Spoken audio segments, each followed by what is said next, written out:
அண்ணன் சக்கரவர்த்தி அவர்களே, நாகர்கோவில் சட்டமன்ற உறுப்பினர் எங்களது அன்புக்குரிய எம்ஆர் காந்தி அவர்களே, இந்த நிகழ்வில் திரளாக கலந்து கொண்டிருக்கின்ற தேசிய ஜனநாயக கூட்டணியுடைய அனைத்து பொறுப்பாளர்களே, உங்கள் அனைவருக்கும் எனது பணிபுரிந்த வணக்கத்தை தெரிவித்துக் கொள்கிறேன். இந்த செங்கல்பட்டு மாவட்டத்திலே தான் திருக்கழுக்குன்றம் ஸ்ரீ வேதகிரீஸ்வரர் திருமலையாவரம் பிரசன்ன வெங்கடேச பெருமாளுடைய புண்ணிய பூமி. இது அருள் பாலிக்கின்ற இடம். மதுராந்தகம் ஏரியில் ஏரி காத்த ராமர் அருள் பாலிக்கின்ற இடம்.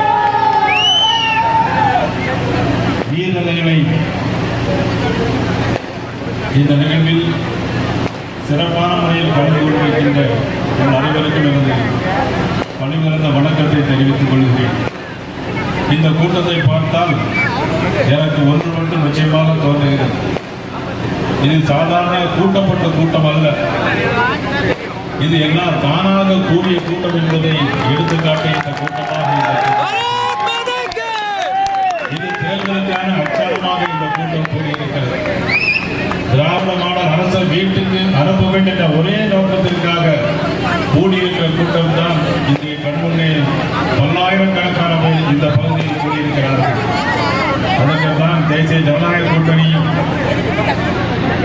அனைத்து இந்திய அண்ணா திராவிட முன்னேற்ற கழகத்தினுடைய பொதுச் செயலாளர் புரட்சித் தலைவி அம்மாவுடைய அன்பை பெற்றவர், புரட்சித் தலைவருடைய அன்பை பெற்றவர், புரட்சித் தலைவருடைய எம்ஜிஆருடைய ஆட்சியும் புரட்சித் தலைவி அம்மாவுடைய ஆட்சியும் ஒட்டுமொத்தமாக இன்றைக்கு தேசிய ஜனநாயக ஆட்சியாக மாறி மாண்புமிகு நமது உள்துறை அமைச்சர் அமித்ஷாஜி அவர்களும் அண்ணன் இபிஎஸ் அவர்களுமாக சேர்ந்து ஏற்பாடு இந்த கூட்டணி.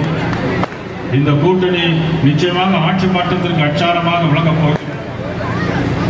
அதாவது செங்கல்பட்டு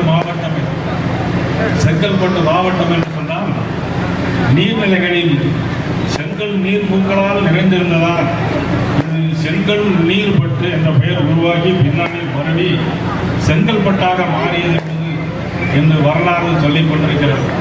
ஆனால் இப்பொழுது வரலாறு திராவிட மாடல் ஆட்சியை திரும்ப எடுத்து தேசிய ஜனநாயக கூட்டணி ஆட்சி வரப்போகிறது. இங்கே பல்வேறு பிரச்சனைகள் இருக்கிறது. பாதாள சாக்கடை பணிகளை ஒழுங்காக செய்யாதால் இங்கே தெருக்களில் கழிவு நீர் தேங்கி இருக்கிற பிரச்சனைகள் இருக்கிறது. நீர்நிலைகளில் பூக்களுக்கு பதிலாக குப்பைகளை மிதக்குது.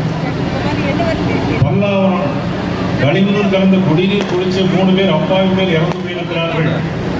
திமுக அமைச்சர்